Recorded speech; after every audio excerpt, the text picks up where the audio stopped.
하나님 말씀은 구약성경 민수기 14장 41절에서 45절까지입니다. 우리 같이 한 목소리로 함께 읽겠습니다. 모세가 이르되 너희가 어찌하여 이제 여호와의 명령을 범하느냐? 이 일이 형통하지 못하리라.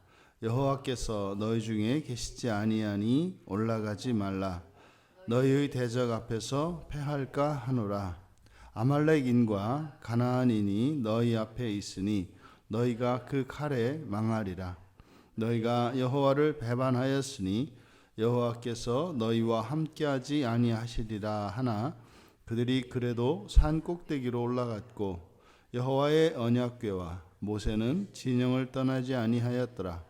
아말렉인과 산간지대에 거주하는 가나안인이 내려와 그들을 무찌르고 호르마까지 이르렀더라. 아멘.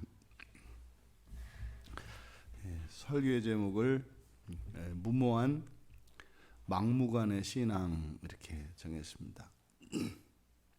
이제 본문에 보면 이제 모세의 질책과 권고 그리고 이제 경고가 나와 있고 그에 대해 듣지 않고 고집을 부린 그래서 그로 인해서 큰 패배를 겪어야 했던 이스라엘의 역사가 기록되고 있습니다. 41절에서 이제 모세가 질책을 합니다. 너희가 어찌하여 여호와의 명령을 범하느냐? 어찌하여 여호와의 명령을 범하느냐? 그래서 이 일이 형통하지 못할 것이다. 지금 이 모세의 질책에 대해서 백성들의 입장에서는 이해할 수 없는 잘못된 질책입니다. 왜냐하면 이들이 여호와께서 하신 최초의 가나안 땅, 그 약속의 땅에 들어가라고 하셨던 그 말씀에 순종하고 있기 때문입니다. 원래 거기 안 가려고 그랬는데 하나님께서 이제 광야에 가서 죽을 거라고 하니까 그러면은 우리가 돌이키겠습니다. 하나님이 가라고 하는 그 땅에 가겠습니다. 뭐 이렇게 된 거거든요. 우리 같으면 뭐 이제 사람의 생각으로는 무엇인가를 시켜서 안 해서 그것을 야단을 쳤는데 그리고 이제 어미더 경고를 하니까 그런 가겠다고. 그러면 이제 우리의 뜻대로 한 거 아닙니까? 이게 지금 이스라엘 백성들의 입장에서는 그런 거죠. 원래는 안 가려고 했는데 또 거기에 가면 칼에 엎드러질 거고 우리의 처자들은 포로로 잡힐 거고 노예가 될 게 뻔한데 그냥 안 가려고 했단 말이죠. 그런데 이제 광야에 가서 엎드려서 다 죽게 될 거라 그러니까 그럴 바에는 그럼 가겠습니다. 뭐 이렇게 얘기를 한 거죠. 하지만 이들이 지금 순종해야 되는 하나님의 말씀은 앞에 25절에서 주신 말씀이죠. 홍해길로 해서 이제 광야에 들어가야 하는 것입니다. 가나안 땅에 들어가야 할 때는 그 이전이었고 이제는 하나님께서 뜻을 바꾸셨죠. 그래서 이제 광야로 들어가는 것이 이들의 순종입니다. 앞에서도 우리가 살펴봤습니다만 불순종했던 이들이 하나님의 뜻을 이들의 입장에서는 그런 거죠. 순종을 해도 불순종이 돼요. 그러니까 하나님이 그리 가라 그래서 원래 안 가려고 그랬는데 돌이켜서 가기로 하는 거 순종이란 말이죠. 근데 이것도 지금 불순종이라고 모세는 질책을 하는 겁니다. 어찌하여 너희가 여호와의 명령을 범하느냐? 그래서 한번 이 불순종의 길로 들어서면 순종하기가 참 어렵다. 참 어렵다. 그래서 우리의 생활 속에서 이러한 불순종의 일들이 일어났다면 즉각 회개하고 하나님의 뜻으로 돌이키는 것이 좋다. 만약에 하나님께서 뜻을 바꾸시게 되면 이제는 사실은 우리에게 가장 좋은 것을 잃어버리는 것이 됩니다. 하나님이 먼저 정해주신 그것, 그게 우리에게는 가장 좋은 것입니다. 이에 대해 이제 모세가 이들에게 권고를 합니다. 여호와께서 너희 중에 계시지 않으니까 올라가지 마라. 너희의 대적 앞에서 패할까 하노라. 지금 우리말 성경에 하노라 이렇게 되어 있습니다만 그대로 직역하면 대적 앞에서 패하지 않도록 이렇게 되는 겁니다. 올라가면 패할 거니까 그래서 올라가지 마라. 그러니까 패하지 않도록 올라가지 마라. 여러분 여기서 모세는 이들에게 절대적인 지도자입니다. 이들은 지금 어디로 가야 할지도 모르고 그리고 여호와께서 보내신 여호와의 사자이기 때문에 여호와의 종이기 때문에 모세를 따라가고 있는 거죠. 그래서 이들은 모세에게 절대적으로 의존적인 상태입니다. 그래서 자신들의 의견이나 판단보다 모세의 판단에 그리고 모세의 이 권고에 귀를 기울이고 따라야 합니다. 그것은 무슨 상명하복의 관계를 말하는 것이 아니라 그들의 신상에 이롭습니다. 그게 선합니다. 모세의 판단을 따라야죠. 이어서 모세가 경고를 합니다. 이제 올라가면 아말렉인과 가나안인이 너희 앞에 있을 것이다. 너희가 그 칼에 망할 것이다. 이것은 지금 이스라엘 백성들의 믿음을 드러내는 말입니다. 이거는 모세의 말이기보다 이스라엘 백성들이 가지고 있는 믿음의 실상입니다. 이들은 그렇게 믿고 있습니다. 이들과 만나면 칼에 엎드러질 것이라고 믿고 있습니다. 그러니까 본인들의 믿음입니다. 그것을 모세가 드러내는 거죠. 그러니까 이들이 이미 가나안인과 아말렉인들을 만나면 그들의 칼에 엎드러질 것이라고 하는 믿음을 가지고 있기 때문에 설사 지금 여호와께서 광야 길로 가서 40년 동안 그들이 다 죽게 될 것이라고 하는 이것이 무서워서 올라가겠다고 하겠습니다만 올라가는 그것이 이들을 이기겠다는 것이 아니라 당장 뭐 광야에 가서 여호와께서 죽이시겠다고 하니까 그걸 피하겠다고 지금 가는 거죠. 그러니까 이건 순종이 아닙니다. 다른 게 싫어서 따라가는 거 이거는 순종이 아니죠. 그러니까 이들이 지금 현재까지도 여호와께서 가라고 하셨던 그곳으로 가겠습니다 라고 말을 했지만 이들의 믿음은 바뀌지 않았습니다. 여러분 순종하면서도 이럴 때는 하나님에 대한 원망이 있습니다. 죽을 길인데 가라고 하시는구나 이게 있는 거예요. 근데 뭐 아주 여호와께서 작정을 하고 아주 죽이기로 작정을 했는데 그것도 보니까 뭐 40년 동안 뭐 이렇게 봐하면서 죽인다 그러니까 이럴 바에는 이참저참 죽더라도 그냥 깔끔하게 죽자. 뭐 이런 태도인 거죠. 그리고 모세는 이제 언약의 원리를 가르쳐 줍니다. 너희가 여호와를 배반했으니까 여호와께서 너희와 함께하지 아니하실 것이다. 여러분, 불순종한 사람들은 하나님의 복을 누릴 수 없습니다. 요행을 바라서는 안 됩니다. 이거는 언약의 원리입니다. 반대로 순종을 한다면요. 반드시 복을 누리게 됩니다. 불순종한다면 하나님의 저주 아래 있게 될 것입니다.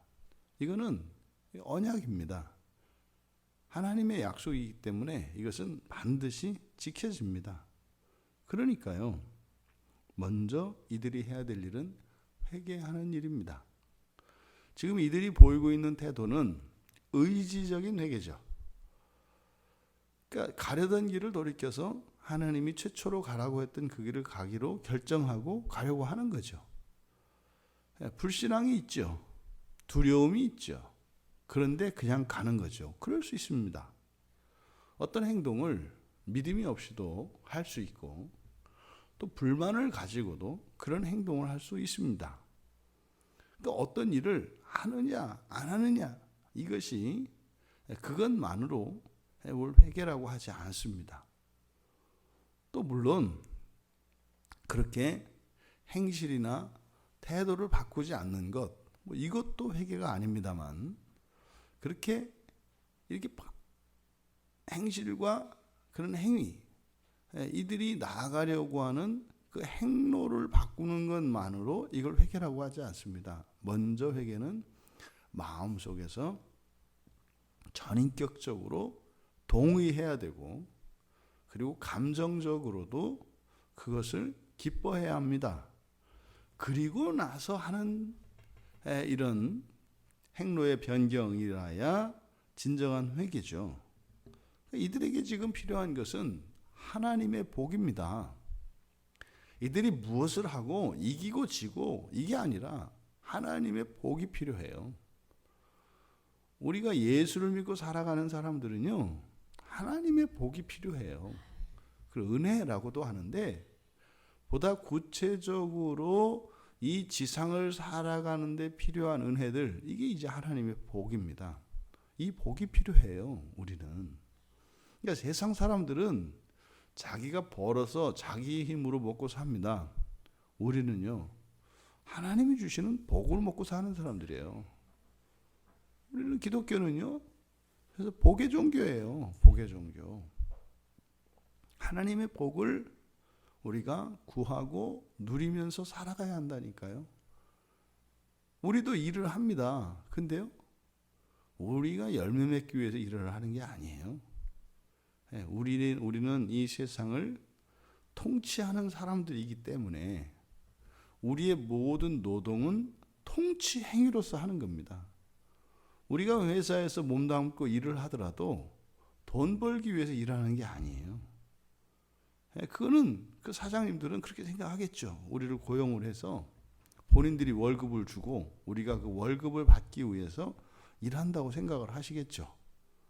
근데 그리스도인들은 그런 사람들이 아닙니다. 월급을 받기 위해서 일하는 것은 창세기 3장에서 내려진 징계예요. 먹고 살기 위해서 일하는 게 이게 징계라니까요. 구원받은 사람에게 있어서 이 노동에 내려진 이런 징계가 해소가 됩니다. 그러면요, 이 노동은 거룩한 통치 행위인 거예요. 기독교인들에 있어서 자기에게 맡겨진 그 일, 자기가 맡겨진 세계입니다. 그것에 우리의 신앙으로 통치 행위로서 우리가 노동을 하는 것이지, 거기 우리가 예속되어서 종으로 하는 것이 아니다. 이것을 기억해야 합니다. 그래서 이들에게 지금 필요한 것은 무엇을 하는 것이 아니라 이들이 가고 있는 이 여정 자체가 이것은 영광스러운 것이고, 이들이 해야 되는 것은 순종하는 것이고, 이들에게 필요한 것은 하나님이 주신 복이에요. 복이 필요하다고요. 여러분들, 우리도 마찬가지입니다. 우리에게 필요한 것은 하나님의 복입니다. 하나님의 복이 있으면요, 우리의 능력과 상관없는 겁니다. 우리는요, 순종의 결과로 주시는 하나님의 약속, 그 복을 따라 살아가는 거죠. 지금 이들이 하나님의 복을 구하고 그것을 위해서 회개하는 것이 아니라 그냥 고집을 핍니다. 이렇게 모세의 질책과 권고와 경고가 있었음에도 불구하고 이들은 그래도 산 꼭대기로 갑니다. 여러분, 여기서 우리가 중요한 인생의 원리를 깨달아야 하는데, 현재 나에게 최상의 삶은 현재 나에게 주신 하나님의 명령에 순종하는 것입니다. 이게 최상의 삶입니다. 근데 만약에 지금 내가 순종하지 않고 있다면, 그리고 하나님께서 뜻을 거두시고, 하나님이 거두십니다. 한 번 얘기한 것을 계속 하라고 하지 않습니다. 거두십니다. 그리고 뜻을 바꾸십니다. 그러면 최상의 삶은 날아간 겁니다. 이거는 다시 오지 않습니다. 하나님께서 주신 명령을 즉각적으로 순종하지 않게 되면, 그러면 차상의 차순위의 삶을 이제 살아야 된다 이 말입니다. 그런데 문제는 미련을 버리지 않는 거예요. 미련을 버리지 않는 거. 나중에 깨닫고 보니까 그게 더 좋은 거예요. 우리는 더 좋아서 선택을 하고 더 나빠서 선택을 안 하는 게 아니라, 우리에게 필요한 것은 즉시 순종하는 겁니다. 왜요? 하나님의 명령은 우리에게 최상의 것을 명령하시기 때문입니다. 믿음으로 그 길을 가야 한다 이 말입니다. 근데 만약에 거기에서 하나님의 뜻이 바뀌었다면, 그러면 그 자리에서 순종을 해야 합니다. 이제는. 그러니까요, 때가 있다고요. 순종은. 놓쳤으면 이제 그 다음은 그 다음에 최상을 살아야 돼요. 이미 지나간 최상은 다시 돌이키지 않습니다. 우리는 이 세상에 딱 태어나서 여러분들이 예수님을 딱 만나고 난 뒤로 많이 깎였습니다. 우리가 살 수 있는 최상의 삶이 많이 깎였다고요. 산으로 치자면 산 높이가 참 많이 낮아졌죠. 끊임없이 낮아집니다. 그러니까 하나님은 가장 높은 것으로 또 더 높은 것으로 우리를 인도하려고 하시지만 우리들이 말을 듣지 않습니다. 계속해요. 그러니까 그냥 저 백두산처럼 까마득한 그런 산이었는데, 그냥 뭐 앞산에 이렇게 동산과 같이 되는 게 이제 우리들의 인생입니다. 이게 불순종의 결과죠. 근데 사실은 별 상관없어요. 왜냐하면 이 세상에서 뭐 높아봤자 하늘 아래 산이고 어차피 그럼 다 무너질 겁니다. 중요한 것은 정상을 향해서 가야 하는 거예요. 정상을 향해서. 왜요? 그 산 정상 너머에 있는 하늘에서의 삶이 우리에게 주어져 있거든요. 하지만 이왕이면 다 엉치마라고 세상을 사는 동안 최상의 삶을 사는 것이 여러 가지 면에서 유리합니다. 그래서 우리들이 최상의 삶을 살도록, 그 하나님의 최상의 복을 누리도록 순종하며 살아가도록 노력해야 합니다. 근데 놓치고 지나갔다면 이제 지나간 과거에 매이지 말고 오늘의 인생을 살아야 합니다. 이게 박자가 안 맞아요. 그때 내야 할 힘을 지나서 내려고 해요. 이게 엇박자입니다. 엇박자. 그러니까 본인들 입장에서 이것을 깨닫지 못하면 항상 불평할 수밖에 없어요. 이놈의 하나님은 하기 싫은 거 하라고 그러고, 또 내가 마음이 바뀌어서 하겠다고 그러면 또 그것도 또 잘못됐다고 그러고, 해도 뭐라 그러고 안 해도 뭐라 그러고, 뭐 이렇게 이제 하나님이 인식이 된다고요. 그러니까 도대체 이 하나님은 나하고 하나도 안 맞는 것 같아요. 모든 게. 그게 하나도 안 맞는 게 아니라 지금 장단을 잘못 맞추고 있는 거죠. 쿵 하면 짝 해야죠. 쿵 했는데도 쿵 해서 왜 쿵쿵 짝이 됩니까? 그냥 쿵짝 쿵짝 이렇게 가야지. 쿵쿵짝 쿵쿵짝. 이거는 오늘의 순종은 우리로 최상의 삶으로 인도한다. 근데 오늘의 불순종은 지나간 과거의 최상으로서의 삶에 돌아갈 수 없게 된 것을 말한다.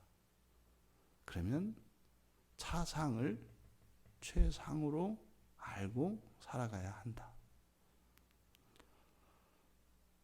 이들이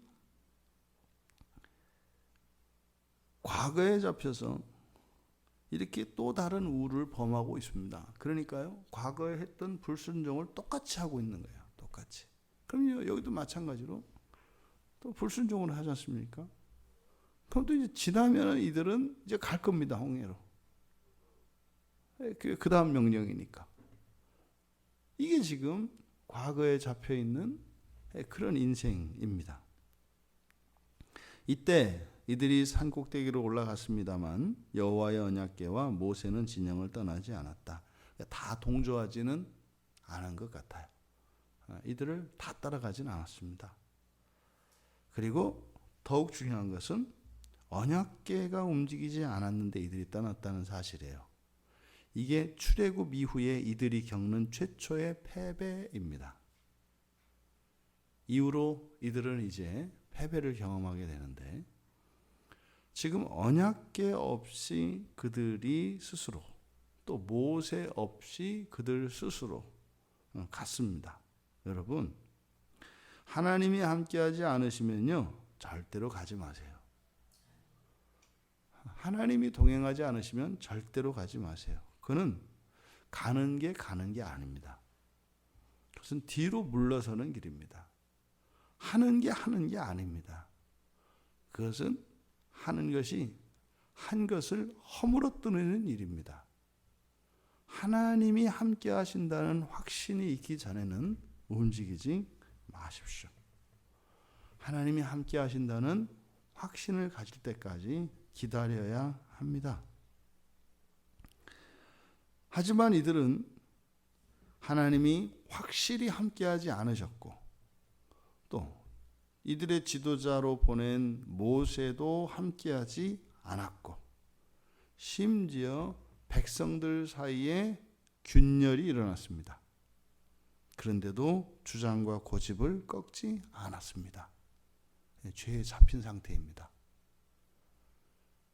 죄에 잡힌 상태는 알 수 있습니다. 죄에 잡힌 상태는 하나님이 함께하지 않으시고 확신이 없어요. 그리고요, 반드시 균열이 있습니다.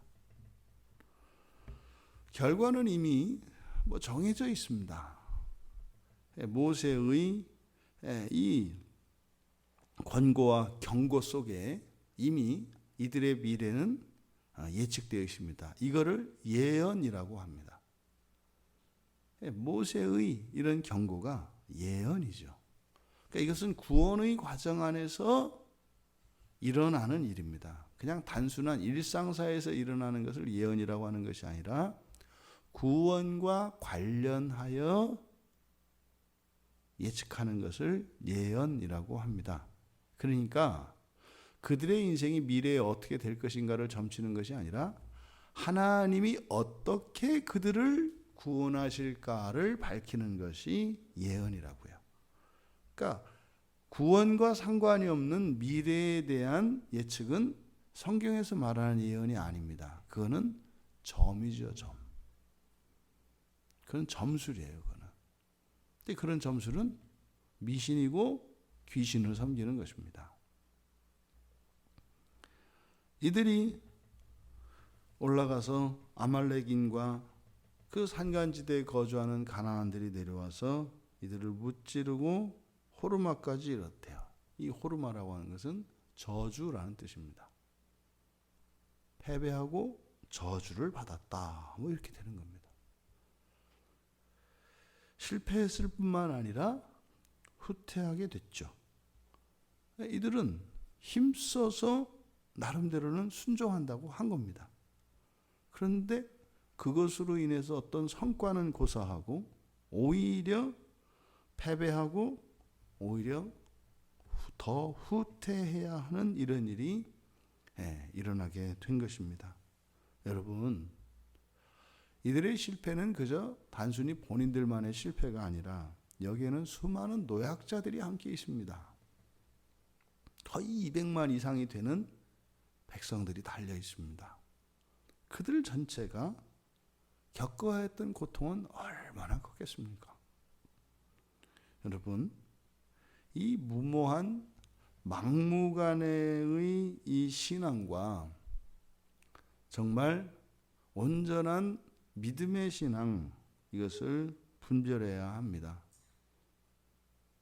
이때 분별하는 것은 하나님이 함께 하시는가 하는 것입니다. 옳고 그르고가 아니라 하나님이 함께 하시는가. 그럼 우리들은 하나님이 함께 하시는 것을 어떻게 알아야 하겠습니까? 그것은 뭐 나의 확신이거나 뭐 어떤 뭐 이렇게 음성이 들리거나 이런 것이어야 하겠습니까? 그것은 성경적인 뒷받침이 있어야 합니다.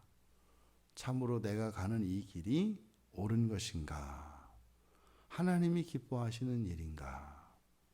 이것을 우리의 형편과 능력을 고려하고 또 하나님의 가르침에 비추어 보아 객관적으로 평가가 될 수 있습니다. 이것은 우리가 목양의 질서 아래 있는 것은 바로 이것 때문이죠. 과연 내가 가는 이 길이 하나님이 기뻐하시는 길, 다시 말해서 하나님이 함께 동행하시는 길인가? 이것을 스스로 판단하고 결정할 수 있고 또 그럴 때 어떻게 해요? 이제 목회자와 상담을 하고 그것에 대해서 확인을 하는 겁니다. 그렇게 해서 가는 겁니다. 우리가 인생을 살아가며 예수를 믿고 있음에도 불구하고 이렇게 이들과 같은 막무가내 신앙생활을 할 수도 있습니다. 이게 이제 고아와 같은 상태입니다. 사실상 많은 사람들이 교회에서 예배를 드리고 생활을 합니다만 그들의 생활은 사실은 목자 잃은 양과 같죠. 막무가내 인생을 살아갑니다. 각자 생각해서 각자 판단하고 그것이 또 기도하고 말씀 안에서 이렇게 하나님이 주시는 확신 안에서 가는 것이 아니라 그냥 가죠. 감을 믿고 가죠. 감을 믿고. 그리고 닥치는 대로 살아가죠. 여러분, 막무가내 인생은 피곤합니다. 고됩니다. 그리고 예측할 수가 없습니다. 하지만 참된 신앙으로 살아가는 인생은 예측이 가능합니다. 그리고 단순합니다. 복잡하지 않습니다. 순종하고 기다리고 응답받고 감사하고 순종하고 기다리고 응답받고 감사하고 이것이 우리 그리스도인들의 삶입니다. 이 유대인들이 걸었던 막무가내의 신앙에서 벗어나 확고한 이런 믿음 안에서 살아가시는 오늘 하루 되시기를 주님의 이름으로 축원합니다. 존귀하신 하나님, 저희들은 그리스도인입니다. 언제나 하나님의 인도하심을 받고 하나님과 동행하며 하나님의 보호 안에서 하나님의 복으로 살아가는 자들임을 고백합니다. 언제나 하나님과 동행하며 하나님의 은혜 안에 거하며 그 복을 누리며 살아가는 저희들이 되게 하옵소서.